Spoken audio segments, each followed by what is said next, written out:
Hey there, Nation, and welcome to the show where we help you to play miniatures wargaming on a budget. It is I, Commander Cheapskate, and we are back in an episode of Way of the Underhive. This series is dedicated to helping brand new players to Necromunda build their starting rosters and learn more about the game mechanics of their favorite gangs. And on today's episode, we will talk about making a House Van Saar Outcast gang for your games of Necromunda Ash Wastes. So on this episode, ladies and gentlemen, we'll be breaking down another Outcast gang. Now we're starting to move into the noble houses, and on this episode, we'll be focusing on Outcast members from House Van Saar, also known as the House of Artifice. And on this roster, not only will we talk about the strengths and weaknesses of playing a House Van Saar gang, we'll also talk about some potential exploits you could use to make your gang really powerful on the battlefield. At the same time, we'll talk about some potential issues you might run into when actually filling this gang. And at the same time, show you 3 starting rosters that you can use in your very first campaign of Necromunda Ash Wastes. So with that being said, ladies and gentlemen, let's get this video on a roll and talk about the strengths and weaknesses of playing a House Outcast gang. So first of all, let's talk about the strengths of playing a House Outcast gang. First of all, Outcast gangs have cheaper leaders, champions, and fighters than normal House gangs. Alright, especially when it comes to leaders, you actually have 4 different stat lines you can actually choose to make your leaders, so they're very versatile. Or you could actually substitute that leader character with a Dramatis Personae leader and from that specific house. So for example, let's say you want to have a house agent to lead your gang, you can possibly do that because all you gotta do is take that stats, pay for the cost, and use that to lead your Outcast game, which allows you to make some really cool options and a lot of different types of gangs and add a lot of variety to the gangs that can be fielded in a campaign of Necromunda. At the same time, you also have access to all the same weapons, war gear, brutes, hanger-ons, upgrades, all the different kind of game mechanics that you can purchase for a gang. You can also put that for your Outcast gang as well because it's also relatively available. Because as a House Outcast gang, you have access to those house gear. At the same time, you also gain access to the starting gear that comes with the Outcast gang. So for example, if you want to use a chainsword, for example, and normally your house gang can't have that, well, you can use it because now it's available to your Outcast list, which is kind of nice as well. At the same time, your champions and your leaders also have no weapon and equipment restrictions from the house list either, which is also really nice too. So for example, if you have a fighter with specific gear that can be taken by the entire gang, so for example, if you have a prospect level character who's the only character that can take that type of weapon for a house gang, well, in an Outcast gang, it's free reign. That weapon can go to any fighter that you want, which is really awesome as well. So because of that, you can make some really powerful exploits as well as some very powerful combinations for your Outcast gangs. Now, with all the strengths involved of playing an Outcast gang, there are some notable weaknesses, and let's go ahead and talk about that next. Alright, so let's talk about the obvious weakness of playing an Outcast gang. Outcast champions and Outcast scum have pretty mediocre stats compared to their house-specific counterparts, okay? So they're especially their psychology stats, like there's leadership, cool, willpower, same thing with intelligence, they're kind of mediocre at best, and same thing with their combat stats as well. So they will not be as good as house-specific champions and house-specific scum. At the same time, you don't have access to the same type of skills or some special abilities and some unique game mechanics of the normal house lists. Alright, so for example, if there's a very unique kind of skill that's specific to a house, you won't be able to access that because your Outcast scum only have access to cunning, for example, as their primary skill, and your champions can only take archetype specific skills, so you can't get those other skills from that. So that part is kind of sad as well.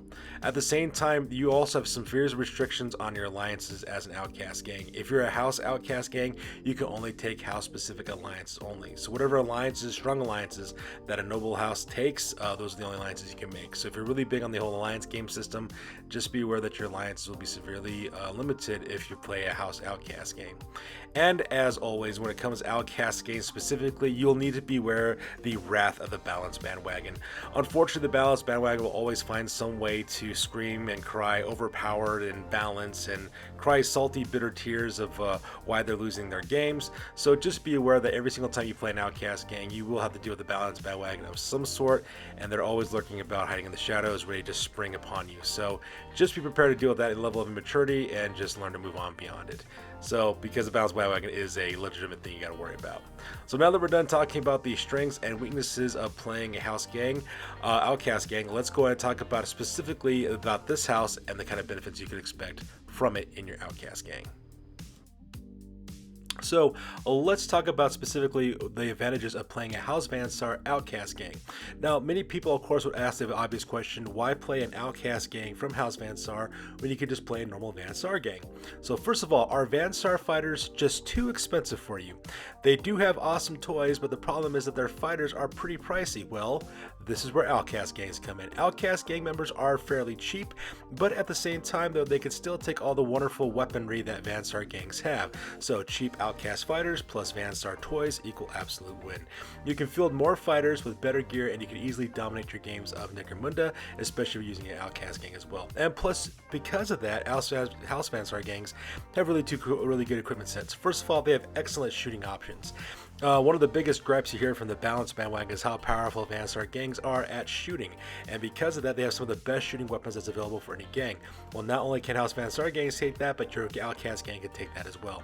And oddly enough, for being such a shooting heavy gang, House Van Saar actually has some really excellent close combat gear too. They have servo claws, shock batons, shock staves, energy shields, all kinds of cool stuff that you could use from Outcasts in your Outcast gangs, and not to pay for those expensive Van Saar fighters.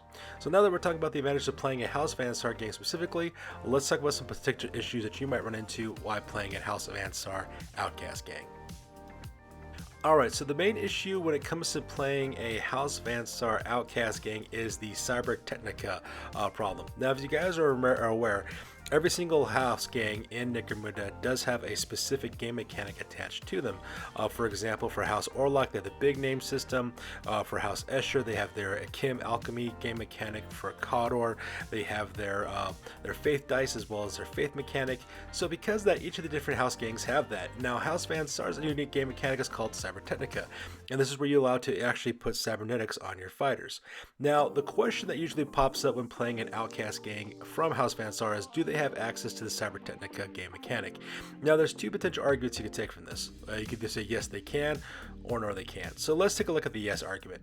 Now, the yes argument suggests that because an Outcast Van Saar gang is a House Outcast gang, House Outcast gangs get the same access to weapons, war gears, brutes, hanger-ons, and everything else that a normal gang has, except that they're on Outcast status. So because they have access to those things that a normal Van Saar gang would have, why not Cyber Technica as well? So that could be the yes argument.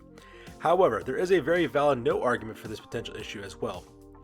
And that no argument would basically suggest that since you are an Outcast gang, you got kicked out of House Van Saar for a reason. So because of that, whatever that reason is, X, Y, Z, you could lose all support from your house, so therefore you might not be able to use Cyber Technica in your gangs.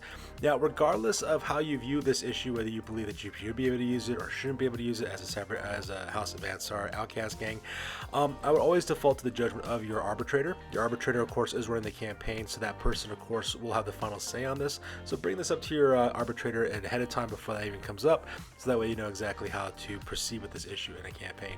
Now, for me personally, I have no problem with it because I always default for the rule of cool, and having that ability for an Outcast gang just sounds cool, but that's just me. Not all arbitrators believe in that. So whatever the situation may be, check with your arbitrator first and then proceed from there.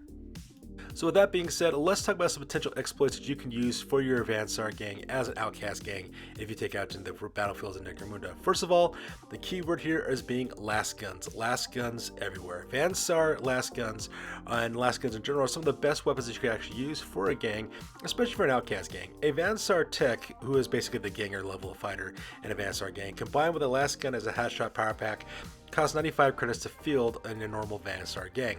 However, in an Outcast gang, you take that same weapon, a Lasgun, the Hotshot Power Pack, and you attach it to a Hive Scum, which is your gang level fighter, you end up being with a 60 credit to cost for that fighter as well, which means there's a 35 credit difference being saved for the exact same equipment.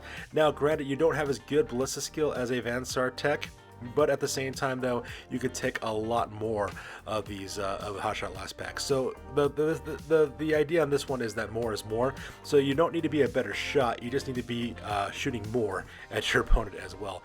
And if you guys actually watch my series Into the Bad Zones, where we actually did a Outcast settlement campaign, my gang actually used hotshot last guns with great effect against my enemies because I was able to field so many of those in my gang as well. So that's one thing I want to take into effect. At the same time, you also have access to the Cyberarachnid, which is a animal pet that you can actually take for Vansar gangs, but you can use this for your Outcast gang as well. These guys cost 75 credits apiece. Now, the reason why Cyberarachnids are neat is because it's kind of like having a corpse grinder cult in your fight for one of your fighters by attaching the fearsome rule to it. Because the Cyberarachnid does have that fearsome stat, it does take that same stat and apply it to the fighter that owns that character. So because that, your opponents will need to take willpower tests before they can charge on you in close combat, which is kind of also useful to protecting your more valuable fighters as well. At the same time, another potential exploit is that unlike other Vansar gangs, you could actually field 2 Vansar Arachnorids in your gang as well. And the reason why is because since you're an Outcast gang, you can take Dramatis Personae, or you could take Brute level stats as a leader of your gang. So you could take one Vansar Arachnorig as your gang leader and hire another one as a Brute, so that way you have 2 of these guys in your gang as well. So that's a potential exploit you guys have on that one as well. So now that we're done talking about the exploits you use for this gang, let's talk about your gang's specific fighters. Now, before we go to the gang list, of course, let's talk about the other fighters you have available to you. First of all, you do have your Underhive Outcast champion. These guys cost 60 points apiece. They have 5-inch movement, 3+ weapon skill, 4+ ballistic skill. They have 3 strength, 3 toughness, 2 wounds, 4 initiative, 1 attack. They have 6 leadership, 7 cool, 8 willpower, as well as 8 intelligence. Now, when it comes to your Outcast champions, they actually are pretty versatile with their stats, and the roles within your gangs can be fulfilling a lot of different roles for your gang. Now, there is some negatives, of course, with playing an Outcast champion, and that is your Archetype. Your Archetype is very limited for the type of skills that you can take for your gang. For example, you have 5 different Archetypes you can take, which are Brawler, which gives you Brawn as your primary, with Ferocity and Leadership as your secondary. Gunslinger, which makes shooting your primary, with Agility and Leadership as your secondary. You have Survivor, which gives you your Ferocity skill as your primary, with Combat and Leadership as secondaries. You have Mastermind, which gives you Cunning as primary, with Leadership and Savant as secondary. And then you have the Weird Archetype, which makes you have your Weird Powers and Disciplines be your primary, with Cunning and Leadership secondary. So you are kind of limited in the type of skills you can take, but you know, them's the breaks about actually playing a Outcast champion. Now, there are some positives of playing Outcast champions. One, their equipment is only limited by the rarity value on the trading post. So if you wanted to get other equipment besides the house starting lists that you can buy from, your rarity value is only determined by, I think, rarity value 8 or lower is what it is. So you can pretty much take whatever you want on that case, which is really nice. And another positive about playing an Underhive Outcast champion is that you can take 1 champion for every 3 Hive Scum. So because of that, you have a lot more champions in your gang as the campaign develops. And of course, let's talk about the core of your gang, which is going to be your Underhive Outcast Hive Scum. Now, for these guys' stats, they cost 30 credits apiece. They have 5-inch movement, 4+ weapon skill and ballistic skill, 3 strength and toughness, 1 wound, 4+ initiative, 1 attack, and they have 8+ for leadership, cool, willpower, and intelligence. So unfortunately, the Outcast Hive Scum stats are very mediocre. But the positive is they're extremely cheap to field, only at 30 credits apiece, which is significantly cheaper than a lot of other gangs, as well as in some cases some juvies for some of the house lists that you can actually purchase from. So that part's kind of cool. Not to mention, your Hive Scum also count both as gangers as well as juvie level fighters in your gang as well. And that's really nice because for every 3 Hive Scum that you have in your gang, in your Outcast gang anyways, you can take 1 additional champion. Now, because their stats are so mediocre, that also means that the Outcast Hive Scum is very versatile because it can fill many different roles that you want with your gang. You can make them close combat fighters, you can make them shooters, you can give them psychic powers if you're able to do so through some kind of exploit. So that part is really nice about Hive Scum. They're very versatile and they can fulfill a lot of different jobs. Now, here's another unfortunate part. Unfortunately, when you create your Outcast gang, you cannot take a specialist right off the bat. You have to have that pop up later on as you gain experience. So you can't start off with any special weapons for your specialist as a campaign starts. But that's not so bad though, and the reason why is because the weapons they can purchase from the house lists, and at the same time, you also have access to more champions than normal gang does as well. And that pretty much makes it my take on the Outcast Hive Scum. Alright, so let's go and talk about our very first list. I like to call this the Swarm List. This costs you 1,395 credits, so let's go ahead and talk about exactly what's in this. First of all, you're going to take the Dramatis Personae Freikstorn Strix, which is going to cost you 290 credits. This is a Dramatis Personae character who's a bounty hunter who also has wings, and he flies around. He's an ex-Vansar Archetype bounty hunter. What you're going to do is you get this guy, the Mastermind Archetype, and this person's equipped with an armored body glove. They also have Flak armor, so that gives them that 5 up armor save. They're also equipped with a Harpoon launcher. They have an Autopistol for a side weapon, as well as a fighting knife, and they also have the shockwing equipment as well, which basically acts as a grapnel launcher as well as a grav chute for you to fly around the battlefield as well. This free character will also come with an Infiltrate skill that you'd give them from the Mastermind Archetype. They automatically come with Catfall, Clamber, Mighty Leap, as well as Sprint. So this guy's going to be really infiltrating in and moving around the battlefield, blasting people with that Harpoon launcher. After that, you're going to hire 2 Outcast champions. Outcast champion number 1's going to cost you 170 credits. This fighter's got a Brawler Archetype with mesh armor. They also have a spider rig as well to give him better close combat attacks. They're packing a last Sub-Carbine for that automatic laser fire as well as bull charge, so they get bonuses for their close combat attacks. After that, you have Outcast champion number 2, who's going to cost you 155 credits. This character's going to have the Gunslinger Archetype as well as mesh armor. You're going to equip them with a Combi-Weapon, which is a combination of Lasgun as well as Plasma Gun, a Laspistol for close combat, and a backup weapon as well as a fast shot ability, so that way they can spam those Plasma Gun shots. After that, you're going to hire up a bunch of Outcast Scum. You're going to have Outcast Scum number 1, 2, 3, and those 3 are going to be equipped exactly the same at 130 credits. All 3 have Wasters dirt bikes, all 3 have mesh armor, all 3 are packing Lasguns, and they also have shock staves as well, so that way they can take advantage of that ride-by rule, using that shock stave in close combat as they ride past their opponents. After that, you'll have another Outcast Scum number 4, which will cost you 70 credits. This fighter's got Flak armor as well as Lasgun with a hot shot power pack. And then Outcast Scum number 5 is going to cost you 60 credits. This guy's only packing Lasgun with a hot shot power pack as well. And then finally, you're going to hire a Scum Bracer, which is going to cost you 260 credits. This guy's going to be equipped with a Ridge Runner with a mining laser for some heavier shooting, with tire claws as well as all-weather steering, so they got better handling characteristics as well. And this is what I like to call the Swarm List. So now that we're talking about the contents of the Swarm List, let's talk about the gang overview. So the idea about the Swarm List is all about movement. You're going to zip around the battlefield at high speeds to close the distance to your enemy or to outflank them and punish them with some long-range Lasgun fire. It's got a good mix of fast-moving elements, being able to deploy long-range shooting throughout the entirety of the battlefield, and this gang consists of 2 fire teams. You have 1 assault fire team as well as 1 support fire team. Your support fire team consists of your Outcast champion number 1, Outcast champion number 2, Scum Racer, as well as Outcast Scum 4 and 5. This fire team's job is to stay with the Ridge Runner, fighting from the vehicle or rapidly deploying from the vehicle and fighting dismounted. Now you're going to use long range shooting as your primary focusing, using hot shot Lasguns as well as plasma fire to take out your enemies at a distance. Now the Scum Racer fires the mining laser at either enemy vehicles or high value targets, while the Outcast champion number 1 protects the fighters of this fire part team in close combat with their spider rig. After that, your assault fire team will consist of Freikstorn Strix, your leader, Outcast Scum number 1, 2, and 3. These guys will exploit Freikstorn Strix's Infiltrate skill to sneak around to vulnerable enemy flanks. You're going to cause havoc by having him flying around and firing his Harpoon launcher at vulnerable targets. Meanwhile, the Outcast Scum serve at 2 roles: 1, charging an enemy flank and killing enemies in close combat, or they outmaneuver their enemies using the Waster dirt bikes and rain long-range fire support from covered positions. My suggestion to you is to get those Outcast Scum hotshot power packs as soon as possible, so that way they have a stronger Lasgun attacks as well. And that's what I like to call the Swarm List. Alright, so now it's time we like to call the Iron Angel list. This one's going to cost you 1,400 credits. This one consists of your leader, who's going to be Lisbeth the Iron Angel, the Dramatis Personae.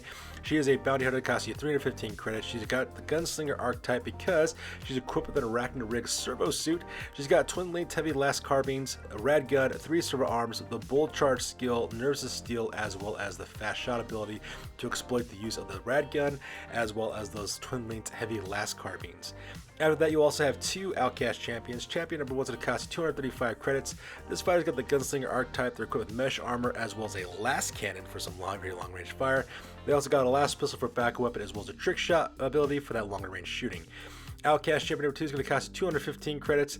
This fighter's also got the Gunslinger Archetype. They're also equipped with mesh armor. They have a Melt-A-Gun as well as a Laspistol as well as a fast shot ability. That Melt-A-Gun is going to rain havoc on enemy vehicles.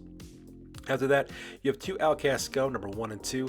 Both of them are equipped exactly the same at 80 credits apiece. Both have mesh armor with Lasguns with hotshot power packs, as well as Laspistols for a backup weapon, as well as for close combat. And then after that, you got 2 Scum Racers, number 1 and 2. Both are equipped exactly the same at 240 credits. Both have Ridge Runners equipped with mining lasers.